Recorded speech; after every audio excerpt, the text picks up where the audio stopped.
Okay, so this is a review of the new movie, The Hobbit, The Battle of the Five Armies. This is the third installment in the Hobbit trilogy, which obviously wouldn't make it a trilogy because it's 3 movies in a trilogy. Never mind.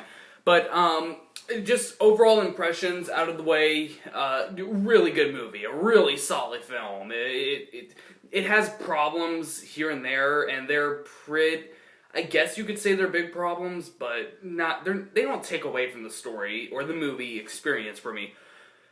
And, it's a really fun movie. Of all the films I've seen this year, this is probably the third best, right behind How to Train Your Dragon 2, number 1, and Dawn of the Planet of the Apes, which is number 2.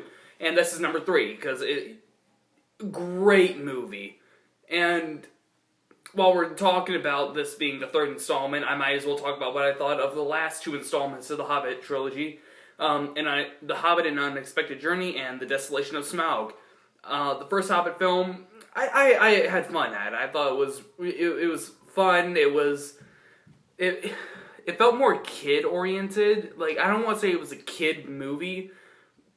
It definitely wasn't, but it felt more like it was for younger audiences than what I was told Lord of the Rings was. I've never seen Lord of the Rings. I was like, okay, I'm gonna get through the Hobbit films first before I see Lord of the Rings because these are kind of a prequel, and I just want to finish these off before I see the Lord of the Rings. And I'm going to see them. I'm seeing them in a few days, so which is good. Then you got The Desolation of Smaug. Loved it. I thought it was a great movie, great suspense, great action, great characters, great story. It's a continuation of the same story, but it just felt it felt graphically organized. The first film seemed to have more, with each film it seems to try to balance out the action and the story. It's like the first film felt more story-oriented, rather than action-oriented. There were only like 4 action scenes, I think, in the film. And then the second one, there are a lot here and there. And it's like the second one, it feels more organized. It's got enough action with enough story. Now you got the third installment. This is my second favorite. Desolation of Smaug is my number 1 favorite Hobbit film. Smaug, by the way, in Desolation. Beautiful. Just beautiful. I love Smaug in Desolation of Smaug.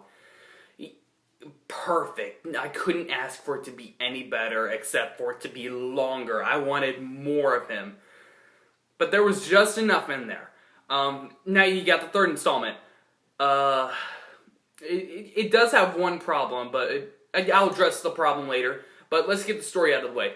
Pretty much it takes place immediately after the last film. Smaug is headed towards Lake Town. He's about to burn the entire village alive. He's about to cause panic and trouble for the people. And he obviously, spoiler, gets killed by the Black Arrow. They say it in the second movie. When I heard that the Black Arrow is the only thing that can pierce his side, I'm like, yeah, he's gonna die in the next film. Pretty much the dwarves, they've taken over their kingdom of Erebor. The city is theirs, all the gold is theirs, and it's happy times. But then, the Lake Town, the survivors from the dragon attack, head towards the city of Durin. I believe the mountain city was Erebor inside the mountain, and the city outside of it was Durin. Or whenever I say the city, I have to go Durin. I have to say it in the accent of the dwarves. Durin. I don't know why. But yeah, it's like the Lake Town people. They come in. They're like, we want. Please give us shelter. Give us what we need, and give us our part of the gold. And Thorin's like, no, I will have war before I part with one single coin. And pretty much, then the elves come in, and the leader, Legolas's father, is like, there's something in the mountain that I want, that I hold precious to me, and it's never really explained what he wants. He just wants his jewels. It's like, it's never said to be his, but whatever. And Thorin's like, no, I'm not parting with one piece of this stuff. This is dwarf stuff. Only dwarves should have this. And Bilbo, too, because he's a friend. But, yeah, and then, like, the elves are like, we will have war with them. And then the orcs come in. They come in two separate armies, I think. There's one towards the beginning of the battle and one towards the end of the battle. And pretty much the 5 armies battle. The dwarves, the elves, the Lake Town people, the orcs, and the other division of dwarves led by Thorin's cousin. I didn't know who he was. Yeah, so what... then the battle continues, and it lasts for like an hour and a half. I might as well address the problem here. The battle's an hour and a half long. I'm not kidding. The battle starts around the hour mark and does not end till like 10 minutes till the end of the movie.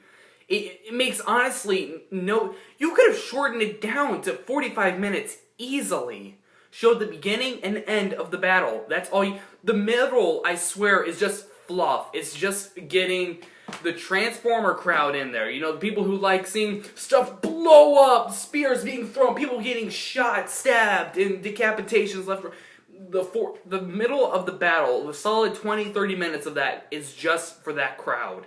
It's just so people can say, ooh, that guy's getting his head decapitated. Ooh, he got speared. Legolas is fighting on the bridge with an orc and is like chopping heads off. It's just made for that. You could have cut out the middle portion of the battle. Nothing would have been missed. Nothing. And I thought Transformer movie battles went on forever. This was long. But the thing with this is, I don't mind this that much because the way they fight, all the heroes fight off the bad guys is really cool. It's honestly really cool. It's not just limited to the Transformer syndrome of just two guys punching each other. Here you see Legolas is like spinning around. He's like decapitating with ease, and he's like shooting bows under his legs and stuff. It's pretty cool, but that is still a problem. The battle is long. It doesn't take... I still really enjoy this movie. I think none of the Hobbit films are a waste. I think they're all wonderful movies. They're artistic, and they're just beautiful films. As of right now, the Hobbit is my second favorite trilogy, period. Right next to Toy Story. Toy Story being number 1. But this is my favorite trilogy, so, aside from that. Now let's get to the good stuff. Smaug in the opening, he's awesome, even though he gets killed off in the first 10 minutes. I looked over at my friend, I'm like, how long is it going to take, do you think, to kill Smaug? And he's like, I don't know, probably the first 30 minutes. I said the first 20 minutes. First 10 minutes, man. He only gets, like, I think 3 lines of dialogue before he dies. It's like, you could have made this a big opening. You could have, like, gone all out on this. And he doesn't even do that much damage. All he does is just breathe fire on the town. And he crushes, like, a building with his hand. And I know fire can be dangerous and stuff, but it's not that much when you look at the overall thing, he should be pissed at these people and be like, I'm gonna burn you guys to the ground. I'm gonna stomp on you. He doesn't do any of that. It's weird. Second thing I like. Okay, this isn't really something I like, but it's something that's explained. In the other Hobbit films, I was like, why does a dragon want gold? Does he just want his bling? Seriously, I'm not kidding. I thought a dragon was just like, it was like, I need my bling. What the heck is going on down there?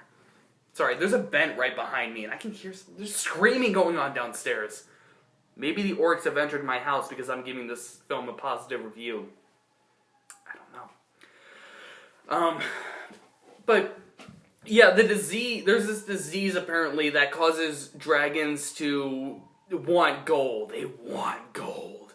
They will not part with a single coin of gold. And Thor and kings apparently can get this too. Dwarf kings, because they can, because plot. So yeah, I like that that's explained. 3 movies in, it's explained. Thank you. And another thing, I can't remember if I brought this up, but the fighting is really cool. And the Eagles, they come in at the very end of the battle, and they're just wiping out these. Why didn't they just stay with them? Okay, Gandalf can like call these eagles to him, right? Why didn't he just call them to fly them all the way to Erebor to help them take down the dragon and just help him out with the final battle? Why? They come in at the very last second. And I hear that this is a problem too with the other Lord of the Rings films, is that the Eagles could have stopped everything. I've heard that's a problem, and I've seen how it should have ended for that. I don't know. Even in the Hobbit films, the Eagles never seem to come in at the right moment. They come in to save the day every now and then, but it's like they've come in twice now. They've all been at the very last moment. They've never been in the battle from the beginning. And I have a feeling that if they were in a battle from the beginning, that battle would be over in like 5 minutes? I don't know. But instead, no! We get an hour and a half of people fighting when the Eagles could have solved this in like 5 minutes. Okay. So yeah, The Hobbit, The Battle of the Five Armies. What did I think of it? Really good film. Solid. If you haven't seen the other Hobbit films, you don't need to watch them for this. I think you can just go into this, just be like, okay. The basic you need to know. The dwarves are just pretty much wanting to claim their mountain back. They want their mountain back, and they're all like, we're gonna protect it from everybody else who wants it, because we're not gonna risk losing this again. And pretty much that's all you need to know for the setup. The dwarves don't want their mountain to be lost again. They don't want their city to be lost or invaded by anything else. I guess if there was one thing I had that you should probably know, it's the characters. If you haven't seen Lord of the Rings like me, and you're not a huge nerd on The Hobbit, and you don't know the characters like me, as well, I love The Hobbit, but I get the characters confused here and there. And then you're probably going to have to learn who the characters are, because I constantly get characters mixed up. I honestly thought that Thorin's cousin was Thorin himself. And I just thought that there are two elf kings. You got Legolas's father and the guy from Rivendell. I get those two mixed up all the time. It's like yeah. Again, it's a nitpick. It's really something to be cautious about. If you want to know characters' names, you should probably do a little bit of digging on this topic. But I followed it okay. I just wish I knew who the characters were more. Again, this is coming from a non-Middle-earth nerd, okay?